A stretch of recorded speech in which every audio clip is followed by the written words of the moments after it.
வேலுண்டு வினையில்லை. வணக்கம். நான் இன்றைய பதிவில் கன்னி ராசிக்கான தமிழ் புத்தாண்டு பலன்களை கூறுகிறேன். கன்னி ராசிக்கு குரு 10ல் வருகிறார். அதனால் பணம் சார்ந்த விஷயங்களில் எச்சரிக்கை அவசியம். தேய்பிறை அஷ்டமியில் பைரவர் வழிபாடு நன்மையை தரும்.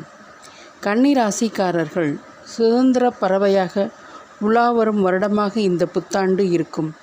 கடந்த 3 வருடங்களாக மிகப்பெரிய மனக்கலக்கங்களுடன் வாழ்ந்தவர்கள் இப்போது மனத்தெளிவு பெறுவார்கள்.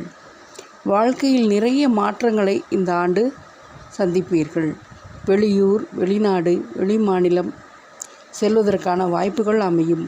குடும்ப வாழ்க்கையில் இருந்து வந்த பிரச்சனைகள் தீரும். பொருளாதாரத்தில் நல்ல முன்னேற்றம் ஏற்படும்.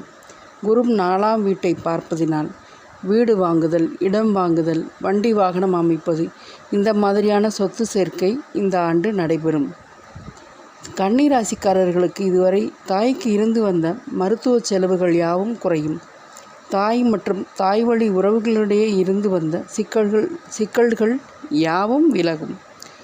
புதிய தொழில் தொடங்கும் காலம் இது. சனி 7ஆம் இடமான கலசஸ்தானத்தை பார்ப்பதினால் காதல் வயப்படும் காலமாக இருக்கும். களத்திரத்தால் சின்ன சின்ன பிரச்சனைகள் ஏற்படும்.